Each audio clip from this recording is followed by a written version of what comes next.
most eminent professor in the field, international figure, Professor Roberto Ricchia from Milan University, will be talking about variability in target volumes and organ at risk, contouring in breast cancer radiation treatment.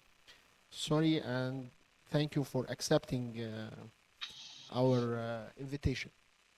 Thank you very much. It's really a pleasure. Do you hear me? Okay.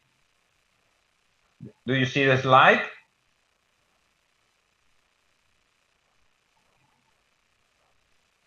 So we can start just with. They are.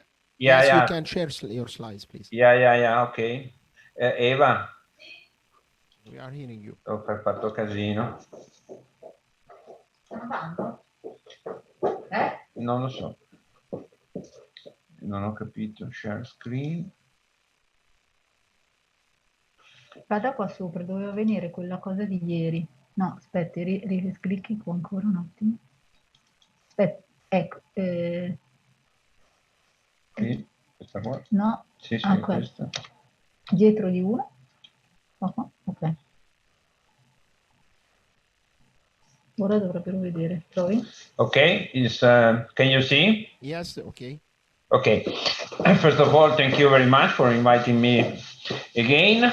Really a pleasure for this.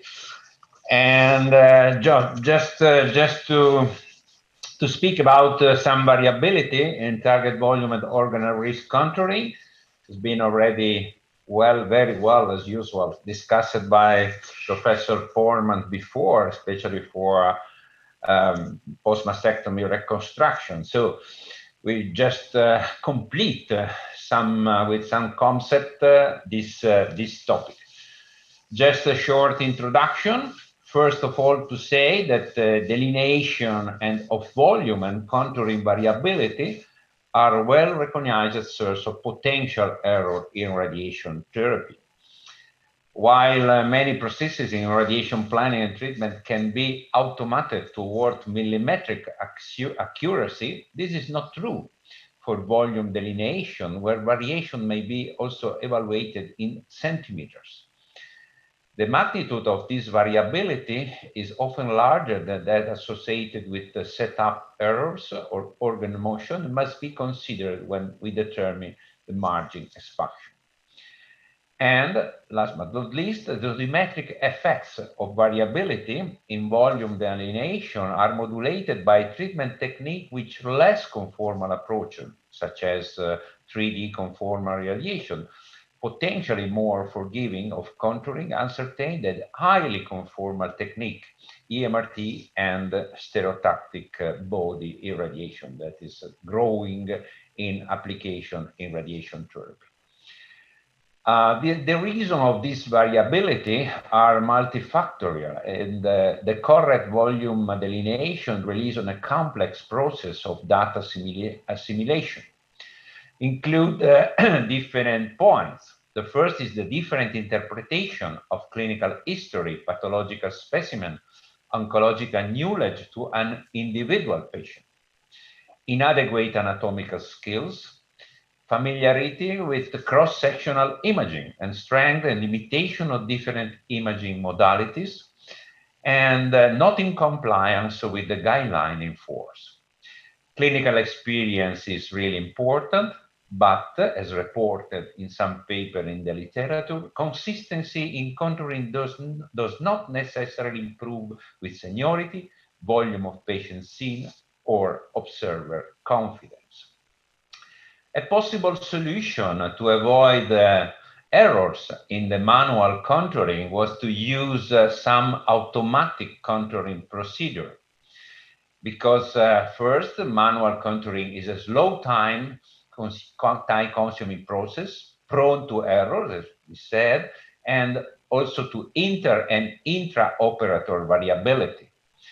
The introduction of fully or semi-automatic atlas-based segmentation techniques aims to address the challenge of accuracy and reliability of contouring. The general impression on the efficacy of atlas-based automatic segmentation in breast cancer is that the homogeneity among subject and contour included in the library strongly influenced the result of the procedure. Improvement in the accuracy of this atlas represent a future perspective in the implementation of more advanced software supported by the development of new algorithms.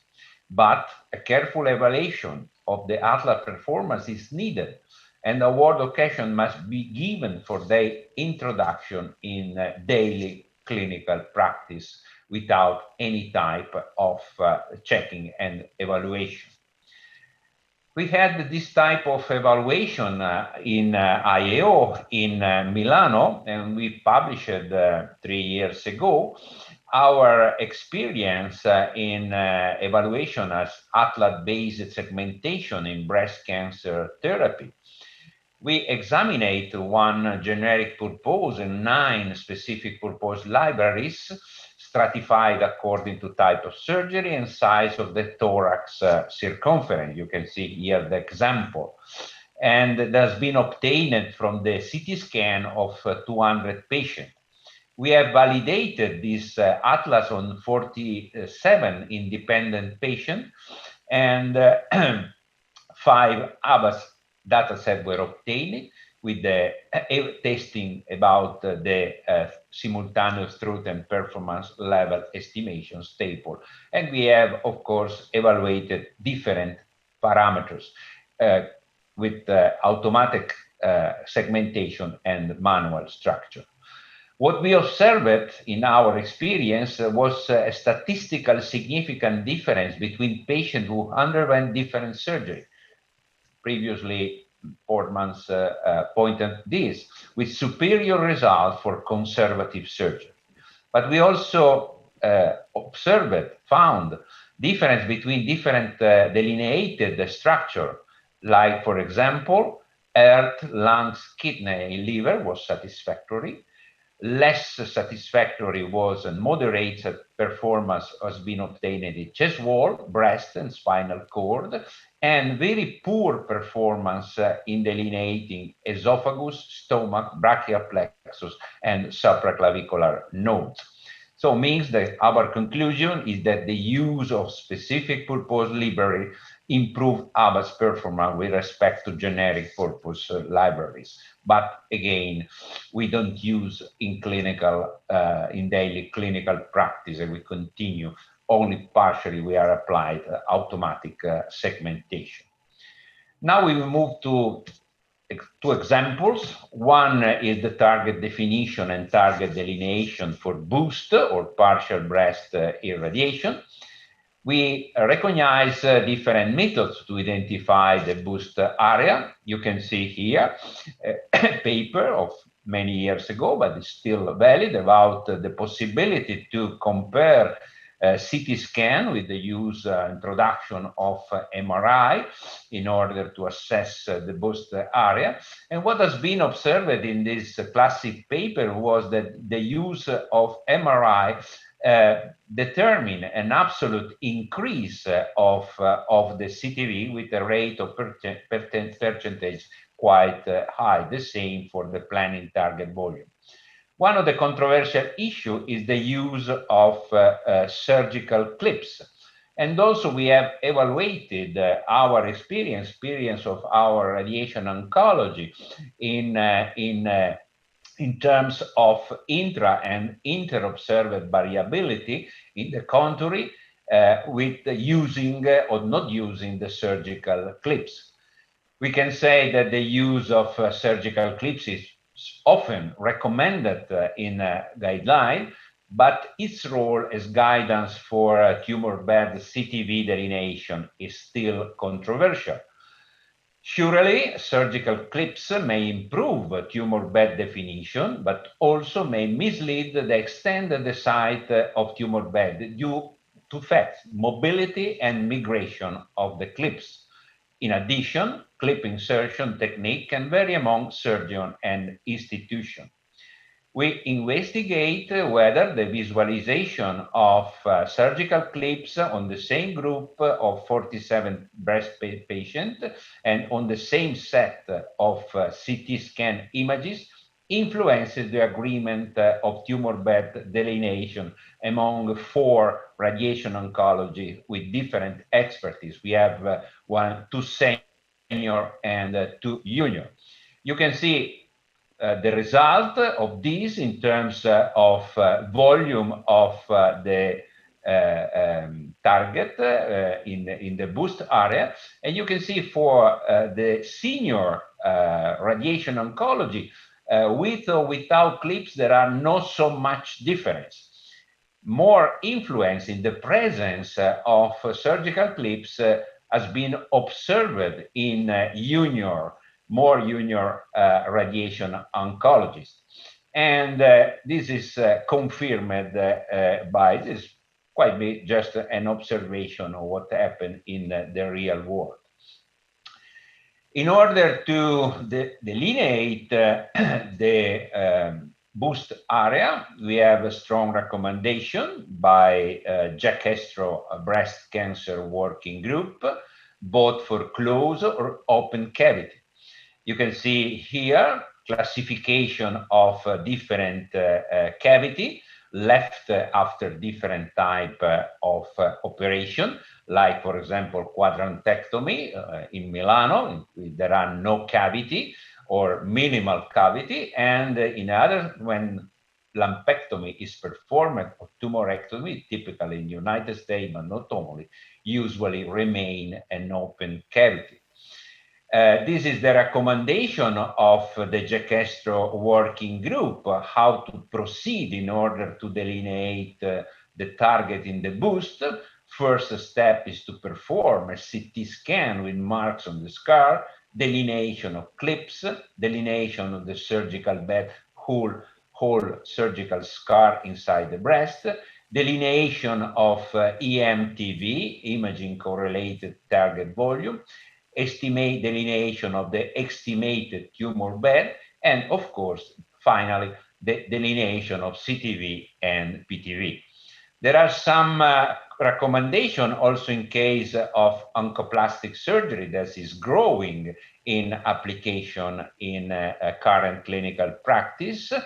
And also the definition of the clinical target volume in case of oncoplastic surgery can be defined as the sum of the clipped area, you can see here, and the distance of 20 millimeters minus the smallest surgical free margin, SFM, defined by the pathology. This is the formulation of this way to proceed. As mentioned before, we have also recommendation for the open cavity. The safety margin around the tumor, around the cavity in all the 6 main directions, left and right, anterior, posterior, inferior, superior, is to maintain a margin, a total margin of about 20 millimeters. You can see some example and also how to include the clips inside of our definition of the cavity, the clips that are in close contact with the cavity. Now we move to some concept on target definition and target delineation in lymph node region, very complex.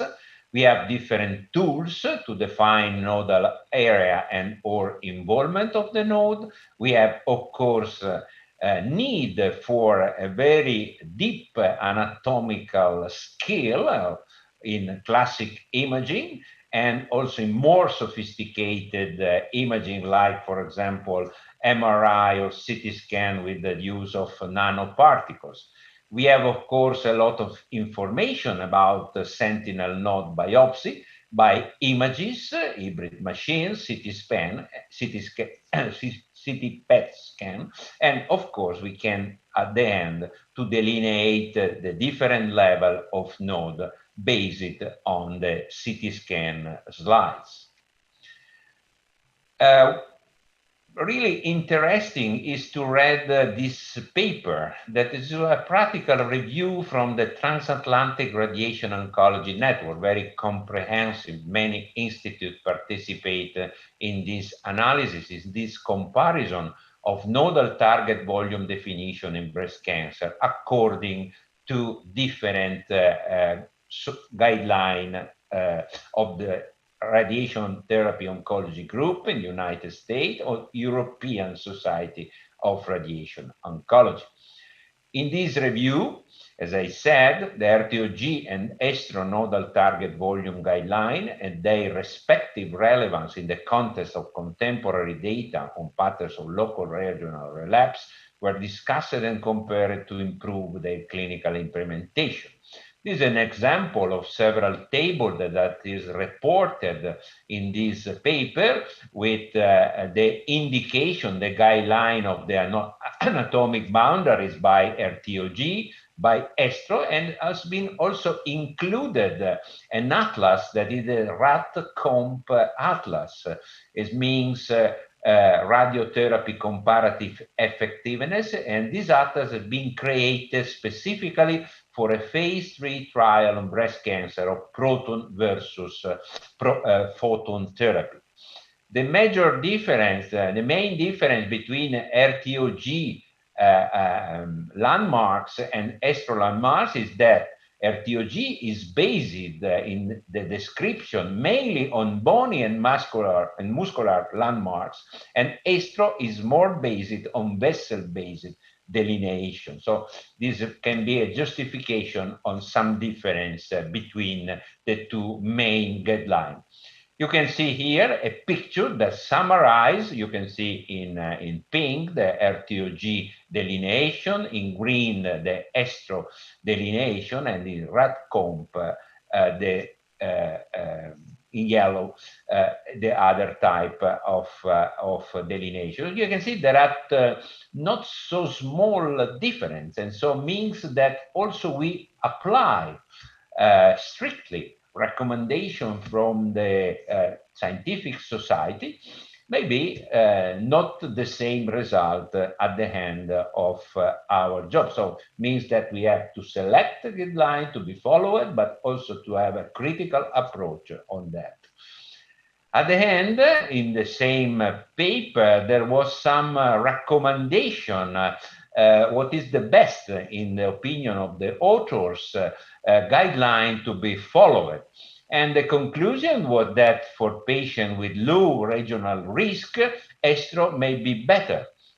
In high regional risk, maybe better RTOG or RAT-COMP, and the same in case of strongly involved lymph node or presence of internal mammary chain metastasis. Yale participate, my institute participated also in a multi-institutional study in which we assess in 15 Italian centers with 42 radiation oncology participating in this evaluation. And for each of the participating centers, 3 radiation oncology with different levels of expertise: junior radiation oncology, senior, and expert, contouring axillary node levels, L1, L2, L3, and L4. And on the CT images of 3 different patients with an increasing degree of anatomical complexity. More simple, P1, moderate simple, and high complexity for a patient, according to contouring guidelines. Consensus contours were generated using the staple method. And what we observed is that there is really not sufficient agreement according to the level of expertise, according to the delineation of axilla, and also with different patients. And in conclusion, the overall intra-institute and inter-institute agreement was really moderate. And the most critical point in delineating the target was the central lymph node levels. And variability among the different institutions and the different radiation oncology increased in more complex patient anatomy, typically P3 patients. So the conclusion is that statistically significant difference in contouring were found in 18 of the percent of the inter-center comparison, and less than half of the center could claim to have a good agreement between the internal radiation oncology. So it means that we have to go ahead with some in order to solve this problem. Just one slide about PMRT, target definition, because has been already discussed best than I can do by Professor Portmans. This has been already presented, a really important new guideline by the Estro and Acrop in reconstructed breast. I just would like to point out that maybe also other new concept. That this is, for example, a protocol that we are applying in Milano, that we have named Half Moon. Half Moon, of course, because is a technical given by helical tomotherapy that spare the implant. This is the sparing, different DVH between the conventional tomotherapy approach, the 3D approach, the half moon approach. May be useful to save a part of the prosthesis of the implant, of course, when the clinical situation allow safely to do it. What we observed is that the half moon technique is feasible and resulted in high dose conformity of the target with significant reduction of the radiation dose given to implant, decreased respectively volume 90% and dose 50%, 46% and 8% respectively. And also we have a decrease of the dose of different parameters to other organs. You can see here treatment plan comparison, both to the ipsilateral lung, in the contralateral lung, in the contralateral breast and stomach. So means that we can apply in some selected cases also this special technique that, of course, should be considered also appropriate in some cases. Just to conclude is that target delineation is both the bedrock and the most vulnerable part of the process of treatment planning, because it is prone to observe subjectivity based on personal opinion, knowledge, and expertise. I try to demonstrate this. Scientific society have elaborated the breast cancer recommendation, including specific instruction and atlantis for control. There are small but clinically relevant differences between the guideline and the paper that presented before has been outlined, reflecting their applicability to patients of various stage and risk group. So means that variability in volume delineation need to be addressed in each of the institute, along with the other quality assurance check. And we have also to be active in trying to decrease the possibility of variability, maybe also of error, of course, and intervention include the use of strict guidelines, the provision of an auto contour or a consensus contouring, help the manual contouring. Teaching is really important for radiation oncologists, especially when they want young at the beginning of their career. High quality imaging, perfect knowledge of high quality and interpretation of high quality imaging. And of course, probably we need also to establish a well-defined peer review process inside each institute. Thank you very much for your attention. Thank you, Dr. Roberto. Have any questions? Thank you, Dr. Roberto. Welcome, Professor Dr. Khaled Abakri. Happy to see you I'm just want to tell you all that I miss being among you. Yes. I want to thank you all for being on this distinguished stage of chairpersons and elegant presenters. Thank you for Professor Portman. It was great job well done. Thank you for our dear mentor and friend, Professor Orikia. I just want to be with you in a moment to Yes. say that it won't be that successful except with the contribution of all of you to the BGICC, the 13th edition in Cairo. Thank you, Dr. Sabri. Thank I know I made a lot of effort pushing you through to be with us today. Yes, Thank you all, and have a very nice presentations. Thank you. Thank you. Thank you, Dr. Roberto, about your elegant presentation. Thank Professor Duhab Karim for very well attendance today. I want to ask you about the placement of clips. You know that all of us are agreed that we are delineating the tumor bed according to clips.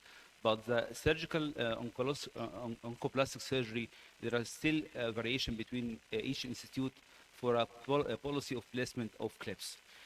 We faced in a lot of case scenarios overlapping clips after doing lumpectomy, especially for the patients have wide cavity for tumors more than 2 to 3 centimeters. We have a conflict about overlapping clips by time, especially for the patients receiving adjuvant chemotherapy and delaying radiotherapy 4 months after lumpectomy. Do you face this problem before? Because we have a very conflict about the positioning of the clips post-surgery and moving on clips by time by cavity migration.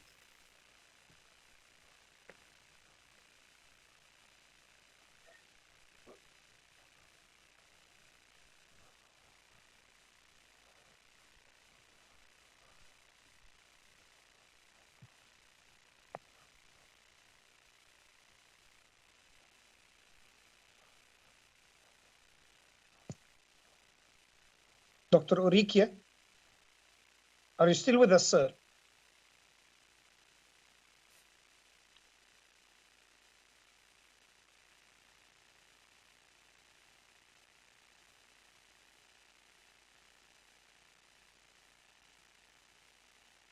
Dr. Roberto, I cannot hear you. You can unmute yourself, please.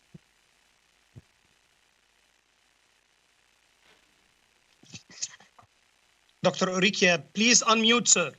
Yeah. Okay, now I am here. Sorry for the rest, but I need what Yes. you can imagine. Okay. Okay, Dr. Roberto, I will repeat my question again. Okay, thank you. Thank you again for your elegant presentation, and I want to ask you about the overlapping clips after doing a lumpectomy, because all of us are agreed about the delineation around the clips. But in the oncoplastic surgery, they have many cases, especially for the large tumor cavity, more than 2 centimeters, that the clips will be overlaid after closing the wound.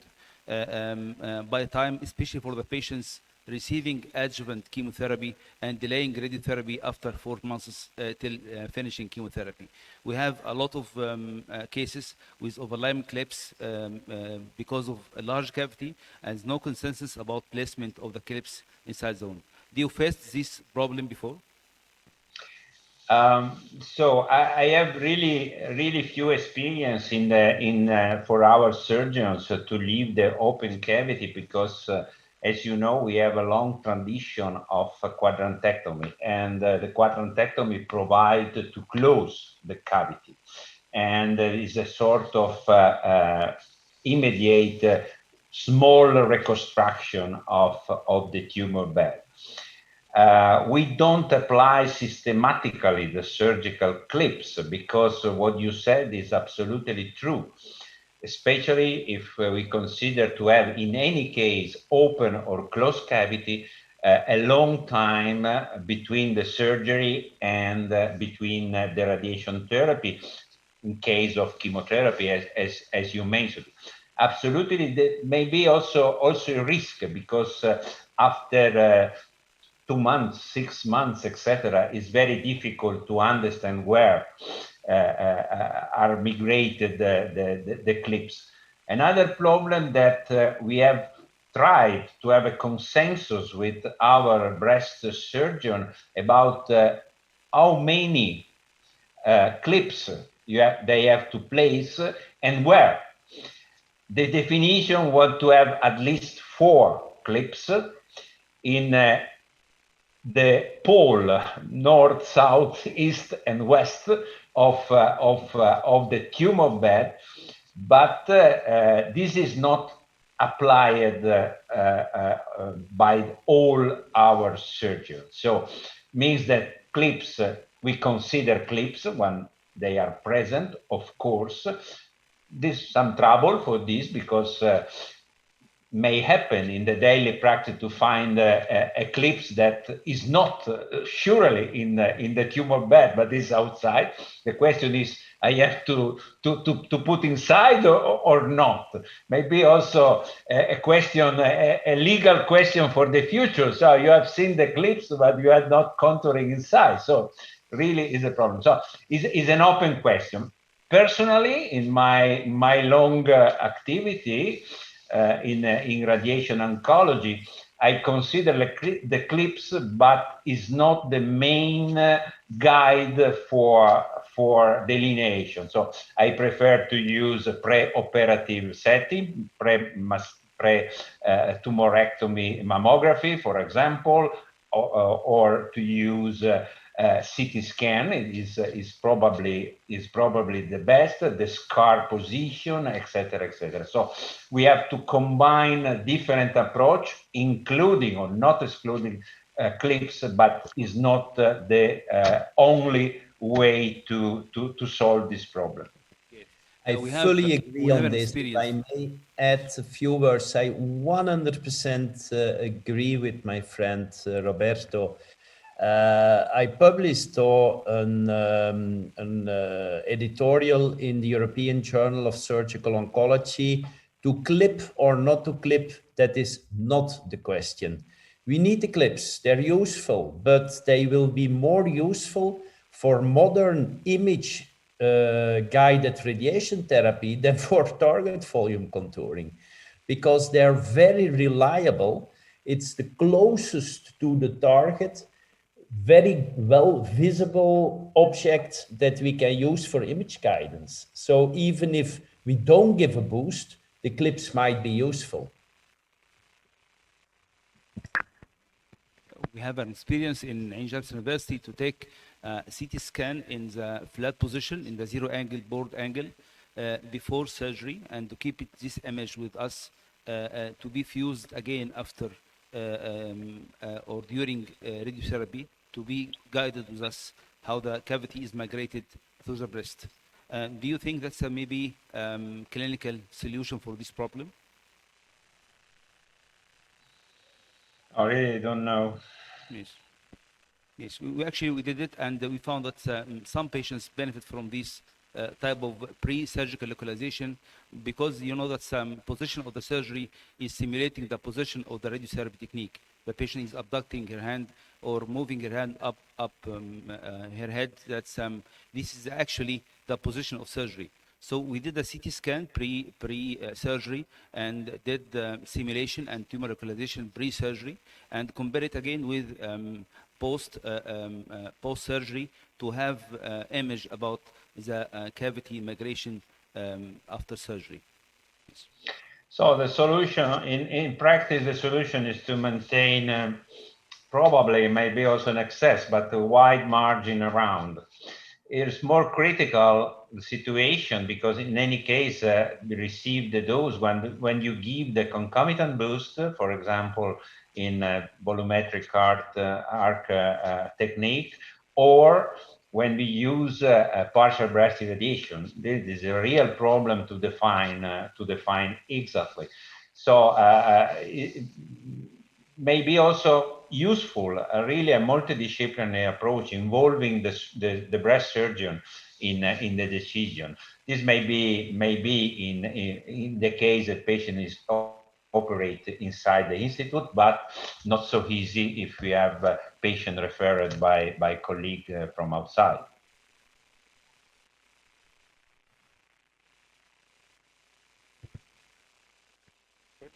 Yes. Dr. Roberto, more questions?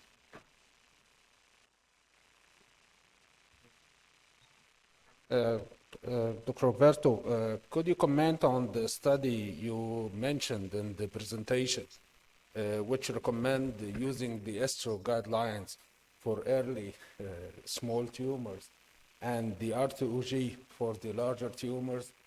So what is your personal opinion, and also if Professor Portman can add to this as well? Thank you. Professor Forma, as former president of ESTRO, of course. Now, we use, by definition, the ESTRO recommendation. This is just an analysis. So in the paper, that is really interesting to read, is a very big evaluation based on the search in the literature about the patterns of local regional failure in many series published.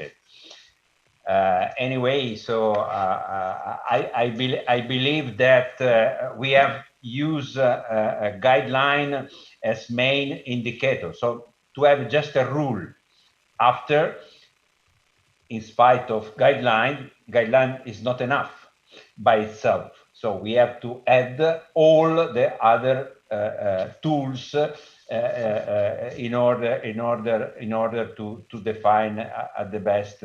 And also we have to establish common rule inside the department in order to have an homogeneous delineation among the different radiation oncology that are specialists in breast. The solution is that in case of controversies, we have to discuss every week an open discussion presenting 1, 2, 3 cases in which there are no safe delineation, or seems that there are some doubts, and to discuss all together and to define the final result.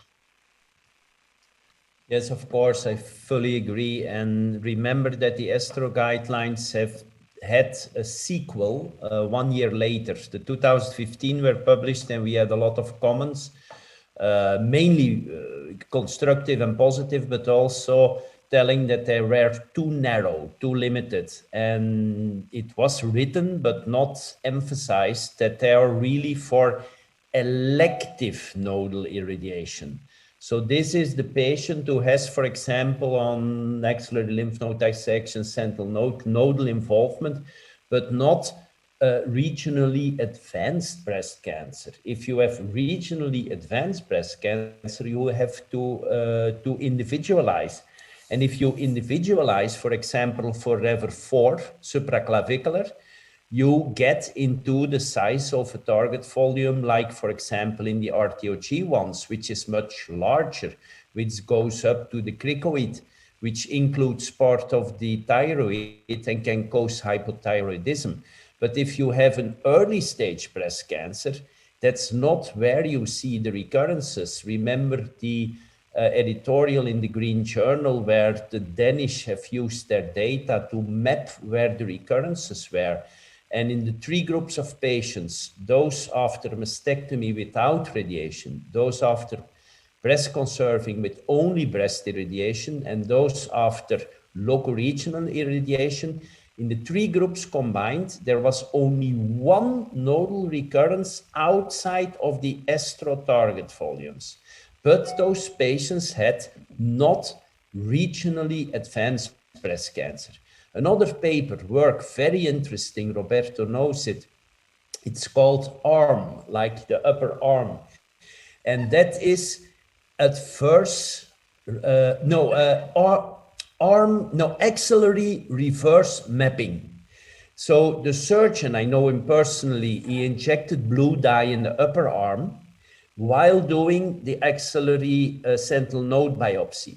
So he took the sentinel node biopsy, and that were all patients with axillary lymph node dissection indications. So he did an axillary lymph node dissection, and he removed the blue node coming from the arm. And that was only invaded in patients with extensive nodal involvement. So those nodes which were included, for example, in the Amaros trial, they're only to be included if you have extensive nodal involvement, because that's backflow. You have the lymphatic drainage, which go to the center, but of course, when there is obstruction due to extensive nodal involvement, then you can have flow in the direction of the arm, in the direction of the neck, but not in early stage. And 90%, 95% of the patients that we treat, just like for chest wall irradiation, is not because they are regionally advanced. Thank you. Thank you, Dr. Philippe. We'll shift it to the next. For pattern of local recurrence post-radiotherapy, ancient breast cancer units experience, my dear Professor Dr. Muhammad Sabri.